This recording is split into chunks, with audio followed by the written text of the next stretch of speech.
This episode of Fermented Adventure the Podcast features Luigi Ambrosi of Cardenxe Sotol. We had an incredible conversation learning about Sotol and the history of Cardenxe.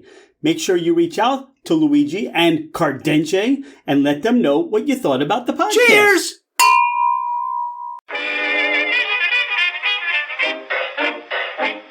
Hello, ladies and gentlemen, craft spirit enthusiasts, and those interested in the intoxicating world of craft distilleries, cideries, meaderies, wineries, and the occasional foray into breweries. It's Rich Shane, and welcome to Fermented Adventure, the podcast, where we bring you the fascinating people that are making the mash, fermenting, distilling, bottling, pouring, and delivering to you some of the finest libations in the world. Before we get started, here are a few housekeeping items. Thank you for bringing the podcast into wherever you are and whatever you're doing. We truly are grateful that you have chosen to listen and make us part of your day. It would mean the world to us if you left a 5-star review. This helps us climb in the rankings, and it makes it easier for others to find us. Don't hesitate to leave us your comments as well. If the podcast didn't meet your expectations, tell us why. We're always striving to improve. You can find us at fermentedadventure.com. We are on Instagram and Facebook as Fermented Adventure. Email us at fermentedadventure@gmail.com. All right, FA Nation, let's meet our guest.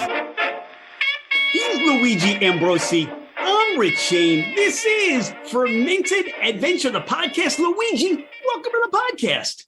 Thank you so much. Thank you, Rich, for having me. I'm really excited to be here after meeting at Bar Convent, Brooklyn. And now here we are. What is, or how do you pronounce the word excited in Italian? Emozionato. I am emozionato to talk about Cardenxe. Yeah, me too. Y estoy muy emocionado también in Spanish, as they would say down in Mexico. We are going to talk Italian. We're going to talk Mexican. But right now, what I want to talk about is Cardenxe Sotol. How did all that get started for you? You know, it's almost a serendipitous story, I like to think, because it started from a passion for music. I am, my background is in music, and I went to Mexico with my actually current co-founder, who is also a musician herself. We went to discover in the northern region of Durango, El Canto Cardenxe, which is a music genre, very local to that region, that is near extinction because it's not written, it's all mandated by oral tradition. And it just happened to be the community that carried the practices Canto Cardenxe happened to be living in the same area where there's plenty of Sotol fields and distilleries and a big kind of Sotol hub of Mexico. And we got the opportunity to try Sotol for the first time with these musicians, listening to their incredible a cappella musical intonations. And that sort of sent us, we fell in love. We fell in love with the moment. We fell in love with the drink, and ended up going on a journey to discover more and more about Sotol. But this is a long-winded way of saying is that sort of, I guess, music brought me to where I am now, venturing in the Sotol space, which is something that is not quite common, I would say. And I know that there's another musician that's doing the same recently as well, that you may have seen. If there is, I may not have seen, but you said the word, I've said the word, and we've said Sotol a number of times right now. For those that are not familiar, because you and I get to meet them quite often, what is Sotol? True that. Sotol is a northern Mexican traditional ancient spirit that comes from a plant, from the Dacilirium plant, also colloquially known as Sotol, which is not an agave. So this is what a lot of people mistake. They think Mexico, they think Sotol is a type of mezcal. It is actually not. Sotol is very much a category of its own. And it actually the practice of distilling Sotol dates back centuries, and the same way in which, historically in Oaxaca, they drink mezcal, and in tequila, Guadalajara, they drink tequila. In Durango, Chihuahua, and Coahuila, in the northernmost regions of Mexico, central Mexico, that is what they have always drank, Sotol, because that is the plant that is endemic. And it is actually from the asparagus family. It looks like a little kind of palm, but the plant itself genetically is from the asparagus family, which makes it a perennial plant. So, once you harvest it, the beautiful thing is that it grows back on its own and actually flowers multiple times over its life and gives life to more plants around it, thereby populating entire vast desertic plains with the Sotol plant. It's a desertic shrub from which Sotol is distilled. You talk about the fact that it repropagates, and it sounds like a very sustainable plant as compared to, as we talked about, agave, which, once you take that plant away and chop it up, as I understand, that you just need to grow more plants. It will not repropagate in the same way that the Sotol will. Yes, and I'm not trying to demonize agave at all in any way, of course, but it is true. Agave, once it's harvested, this is why there's a lot of agave plantations, actually like man-made plantations being planted, because that is the only way to sort of repopulate. Whereas while there may be some Sotol plantations in experimental phase right now, the majority of it is the wild grown. It's like a weeds. I mean, they consider it weeds in northern Mexico. The rancheros, they are asking us constantly, take the Sotol out of my ranch and make something with it. We don't want it here. It hurts our cattle and it obstructs our work. So it definitely propagates more than they typically would like. So that's a good problem to have, for sure.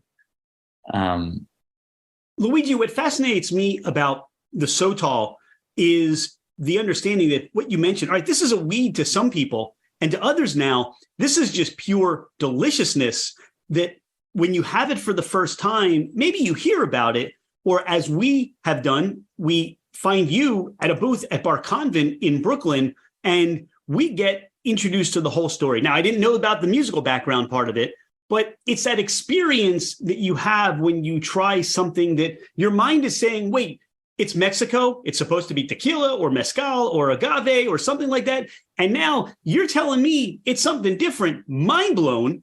What was it like for you as you're there for a musical experience? What was it like for you to try this for the first time? I mean, look, you're like that, that shaver guy. I like the product so much, I bought the company. So you obviously like drinking this enough where you said, I want to invest in this and, make this more readily available to the consumer.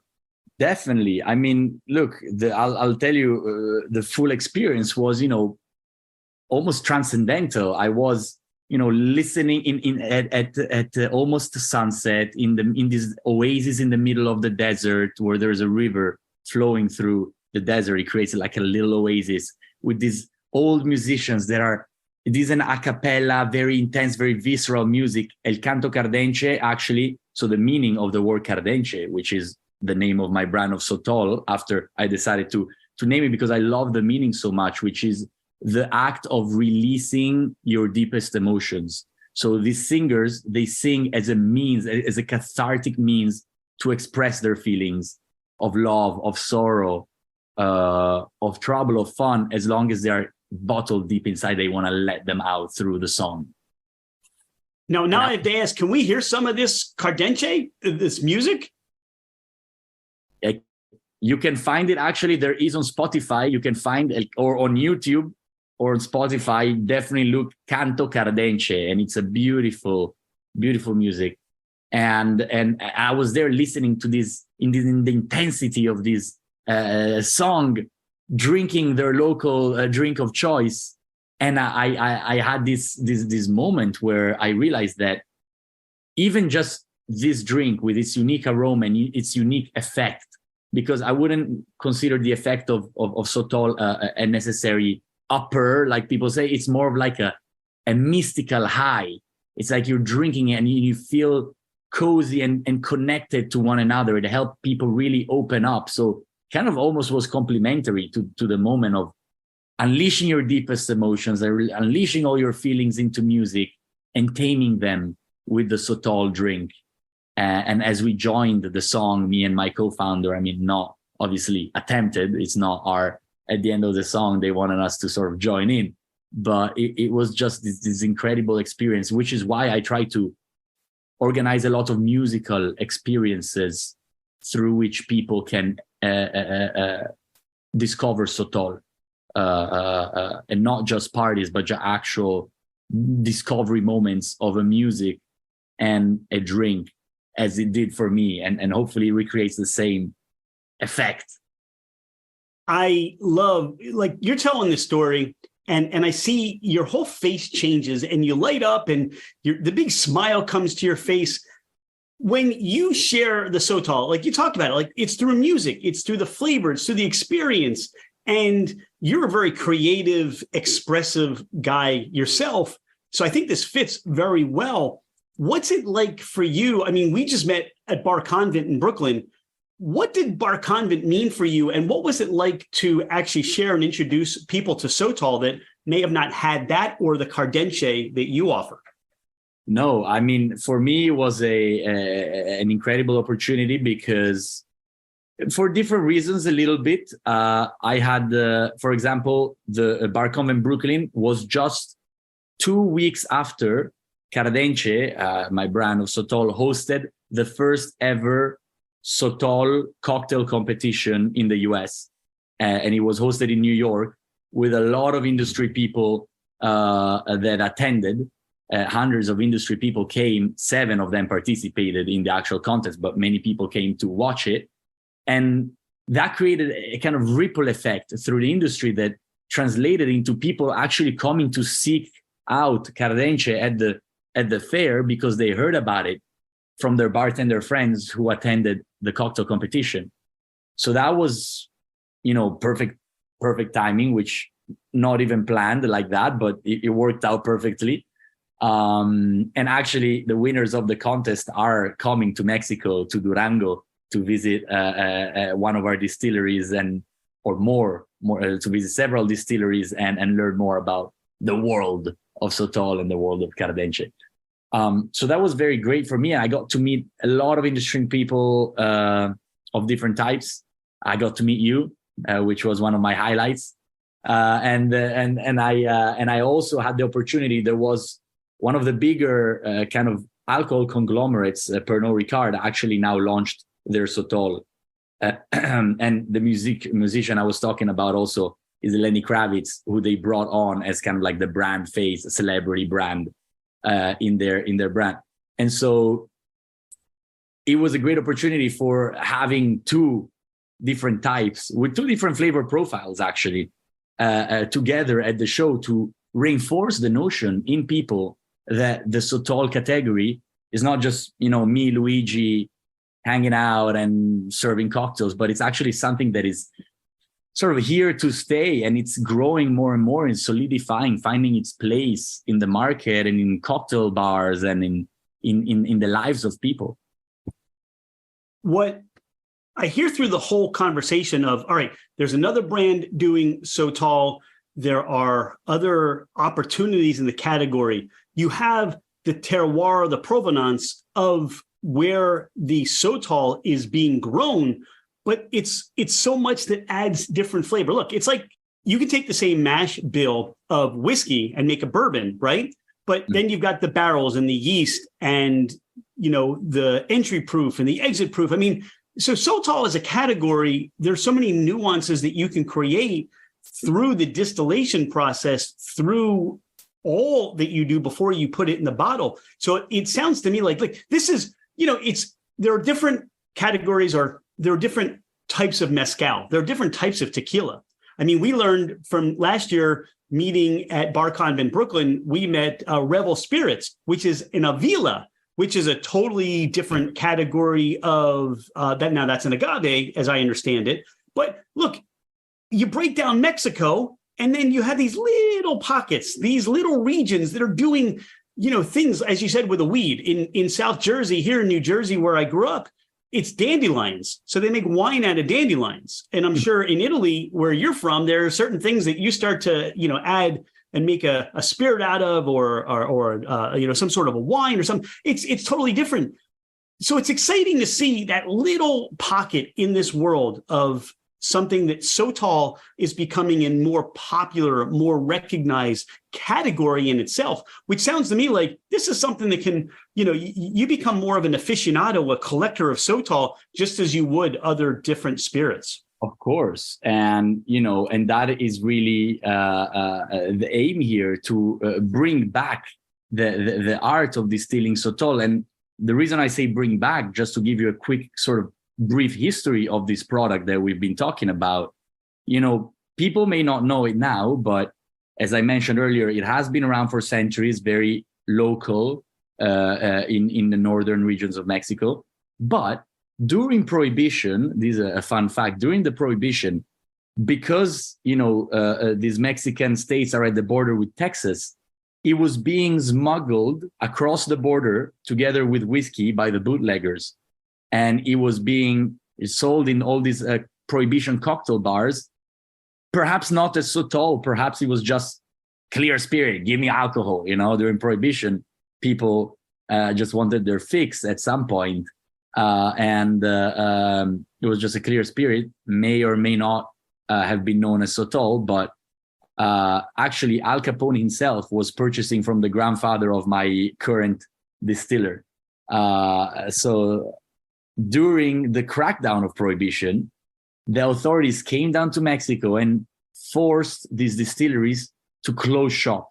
So some of them got burnt down, and they just drove them out of business. So basically, Sotol has because of this crackdown on Prohibition, the Sotol distillers, a lot of them stopped working, and it became sort of something that you would just make in your town for your local villagers, and something just to get drunk with, for the local villagers to get drunk with.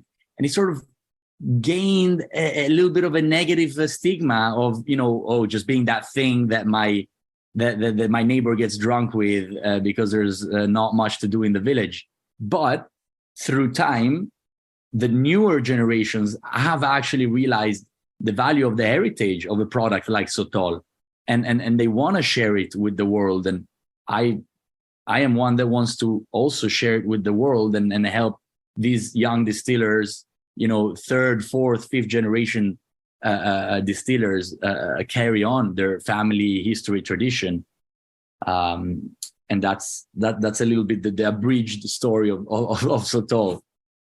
Luigi, you touched on something incredibly, I'm just like, wow, the history of what you just shared. And I think, again, where it always comes to bear, whether it's distilled spirits, fermented items, there's a history behind it. And we don't learn it until we meet people like you, who meet people like these farmers and these, generations of those in Cardenxe that have been playing and making and doing things with this Sotol. I mean, the fact that the United States can come into a sovereign nation of Mexico, right, and actually stop their whole industry or try to manipulate and affect that industry is something that we don't talk about, right? And there's so much that has been lost, like a rose and rye here in PA, things that have been impacted through Prohibition that we're just starting to learn, not even 100 years later,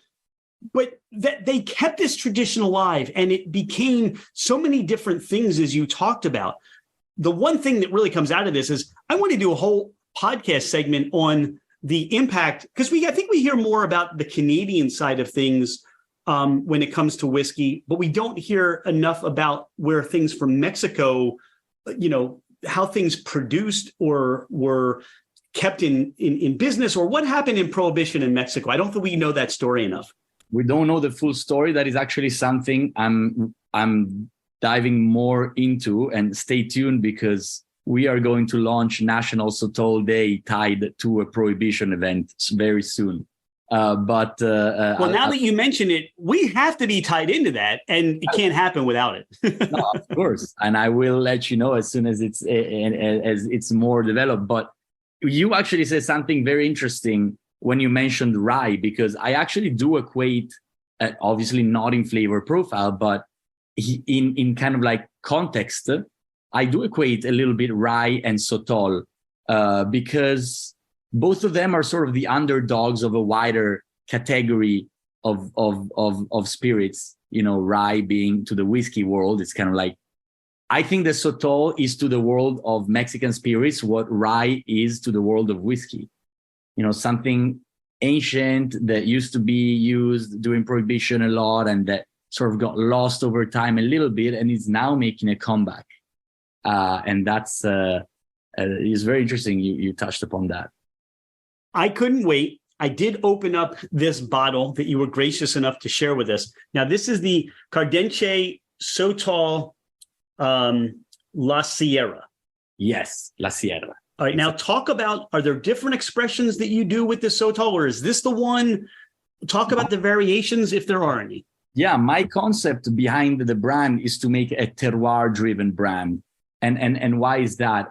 Earlier, you were saying how you play with the nuances of whiskey during distillation, fermentation. And while that is the case for Sotol as well, but with Sotol, because being a plant-based spirit, it actually goes quite literally down all the way to the root, meaning that where the plant grows, similarly to wine with grapes, actually affects a lot the flavor profile that the liquid will finally have, the concept of terroir.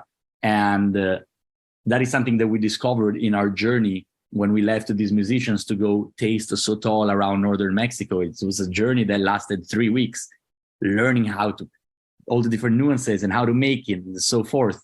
And deciding to wanting to bring this product to the US as well in those weeks. But I wanted to showcase how the plant really affects the flavor profile. And that's why so far we have not done any reposado, añejo. That people often ask me, oh, when is the reposado? When is the añejo? But listen, this is not tequila. I'm not looking to do reposado or añejo, at least right now, because I want to focus on educating the consumer on how the terroir affects the profile rather than the barrel.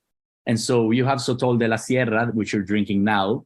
Would you like to tell me? I'm always curious to hear what notes people find, actually.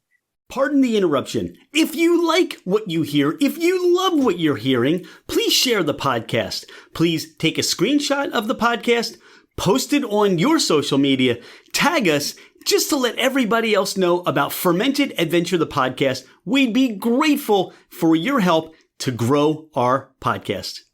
Well, I couldn't wait. So I nosed this for a bit, and it changes because it's been out. It's gotten as air is hitting it from it being trapped in that bottle for as long as it has. It has a very juicy pronunciation to what I get first. I just get herbs. I get just I feel like there's this mist that just came off of water and splashed me in the face. That's really what I get. It's clean. It's citrusy. And to me, it's one of the things that's a curiosity is this is 80 proof. Yeah. You certainly, when you talk about different iterations, now you could go maybe a higher proof versus putting it in a barrel and maybe trying some different play on that. Where did the 80 proof idea? Is this how it's always been enjoyed? Are there different, proofs in, the history of what this is? Yeah, there are different proofs, indeed. And actually, if you see our other variety, Sotol del Desierto, which is made in the desert of Chihuahua, as opposed to Sotol de la Sierra, which is made in the mountains of Chihuahua. La Sierra is the forest of the mountain. Hence why you're getting the herbal and the moist soil kind of profile when you're smelling it and drinking it. But the reason why we decide, for example, the Desierto Sotol is actually at 45, so 90 proof, as opposed to Sierra being 80 proof. And the reason behind that is that the Sierra one was so aromatic and herbal that we thought it would have been a nice touch to differentiate also from how it's always been enjoyed a little higher proof in northern Mexico, to introduce it to consumers that, might want to get the nuances of Sotol, but in a more subtle way. Whereas the Desierto, that is much more mineral and has kind of like a sweeter vegetal aftertaste, that we put it at a higher proof because it has a more balanced kind of dry, balanced profile. Sierra is this kind of like explosion of profiles or explosion of aromas, that really fill your entire mouth. One of the things you talked about was, this explosion of aromatics, or this explosion. And I think why you get that is by keeping it at that lower proof. So the ethanol isn't competing against the personality of the Sotol. And when I taste this, the journey through tasting this was like this lemon lime effervescent, which turns into a little bit of a smokiness, which turns into a minerality, which finishes with almost like an aperitivo, almost like something of that you now have this Amaro kind of an aspect. And I kind of draw from that palate maybe you have, being Italian, with that Amaro and the roots and the different botanicals that might go in with this.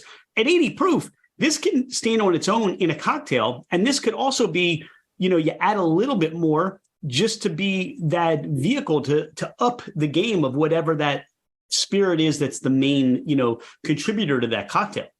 Of course. And to your point, actually,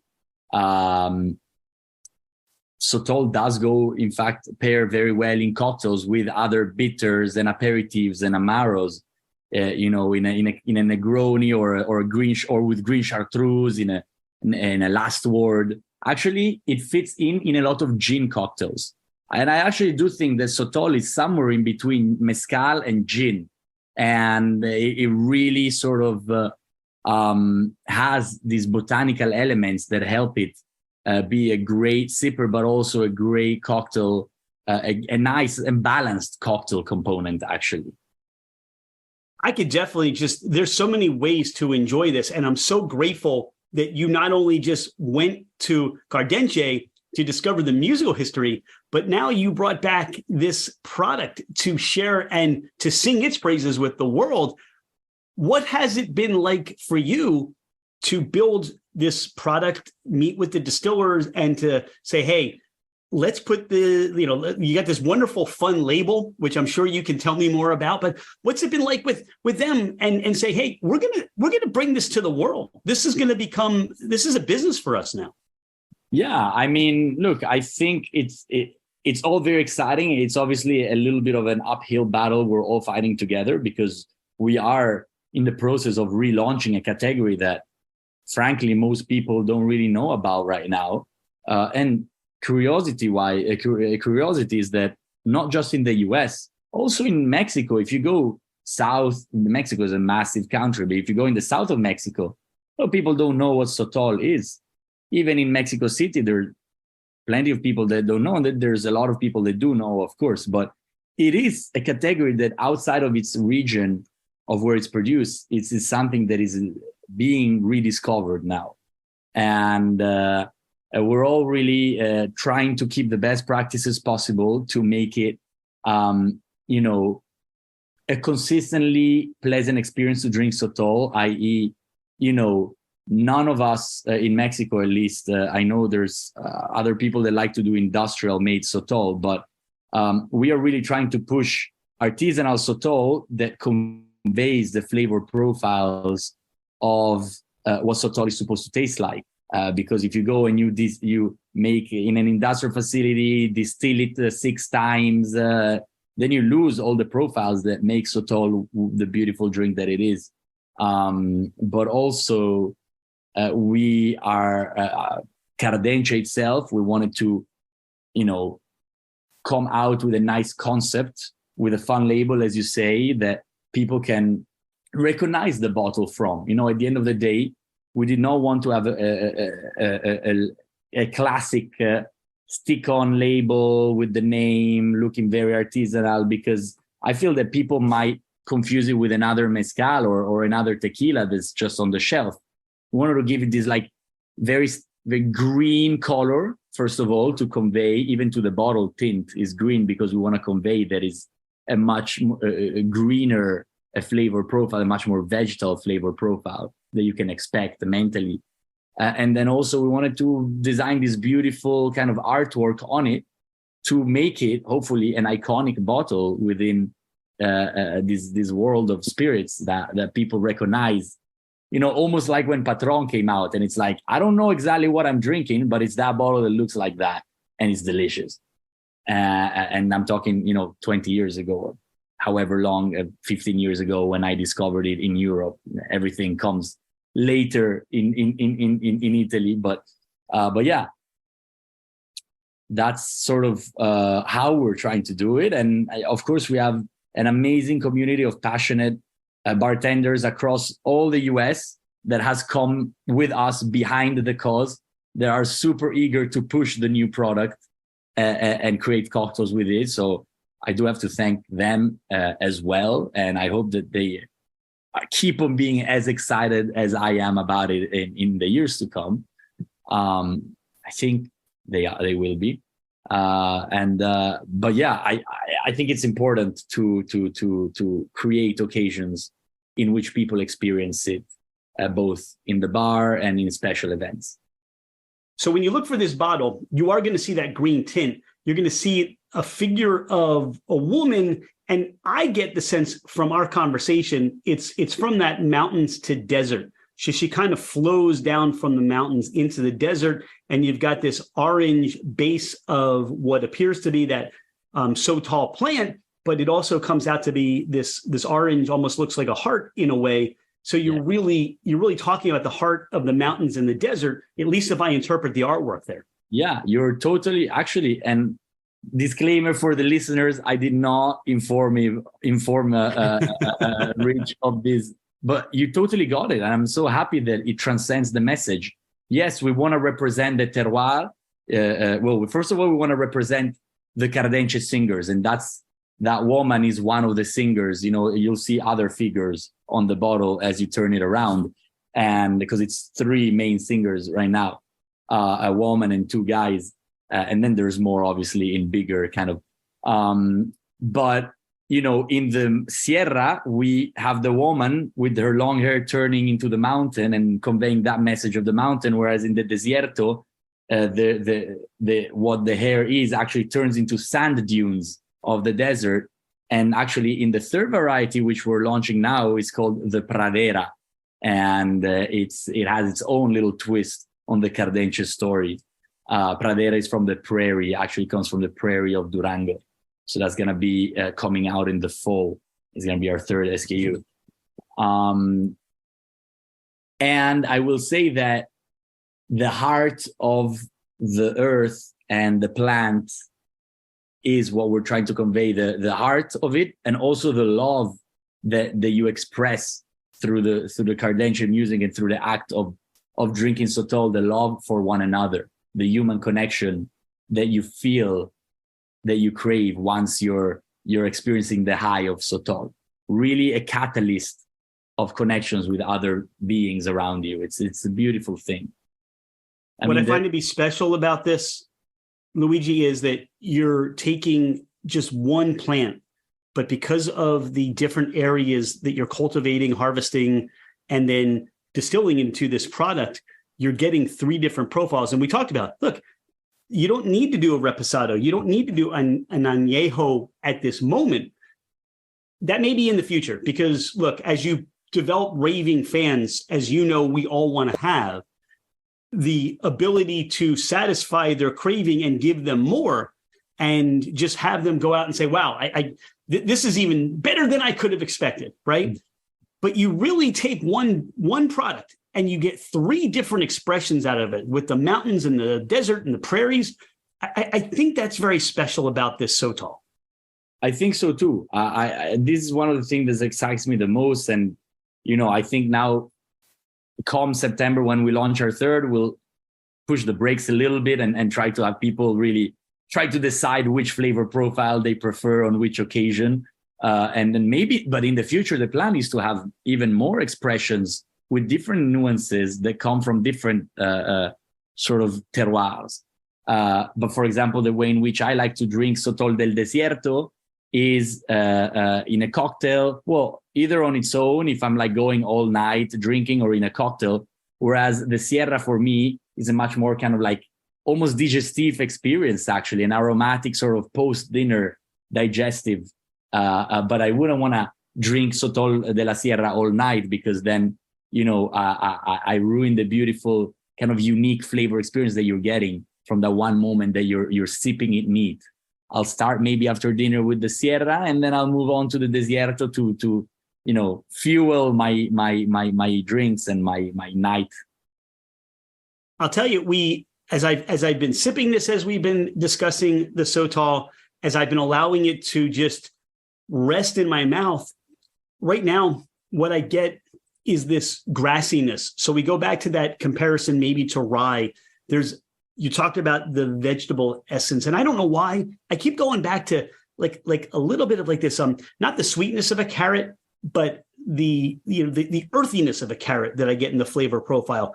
But one of the really fun things is when you sip this, it presents itself at different points of your mouth, the tip of your tongue, the sides, even your cheeks. As you swallow, there's so much going on with your, you know, with your just the experience of your mouth, which I think is unlike anything I've had with any other product that I've really enjoyed. So it's even more of an experience here. It's cool because you first sip, it tickles your tongue a little bit. And actually, Cardenxe del Desierto even more, because it's a little stronger, kind of got that peppery, tingly tongue feel. And then it's slowly, smoothly trickling down. And I think one of the most unique things about Sotol actually is that once you drink it, or even once you shot it, not that I don't tend to shot it because I like to enjoy, but given if you're taking a shot of Sotol, it will not like hit your throat and burn your throat straight away. It actually goes to your chest and it warms up your chest, almost kind of like warming up your heart. People consider, me included, consider Sotol to be something very smooth, even though it's high proof, because they don't have this kind of like throat burning experience that they're so used to have with other spirits. So this is something that we found is very unique. I really believe that's the maturity of the consumer, the palate of products coming from Mexico, because we learn in the beginning, I believe, that tequila is, hey, do a shot of tequila, right? Then it becomes, wait a second, I want to slow down. I want to taste this. And then you come up with this Sotol, which to me is, you know, you get all three expressions as you have them. You really get an opportunity to have this wonderful flavor journey that I wish I could have had that moment with you when you first experienced this, because you're immersed in the, you know, that provenance, that terroir. You're in the village, you're singing, you're hearing people sing. It sounds like it was such a magnificent, transformative experience. I tell you, it really was. And I'm actually going to publish some of the lost recordings from that trip on Bandcamp. And we're gonna, obviously, all the proceeds of people that donate to download that music will go back to helping the community of Cardenxe singers pass on their art and do lessons and teach the kids. But actually, you also don't live so far away from New York, where we constantly hold musical events. Love to invite you.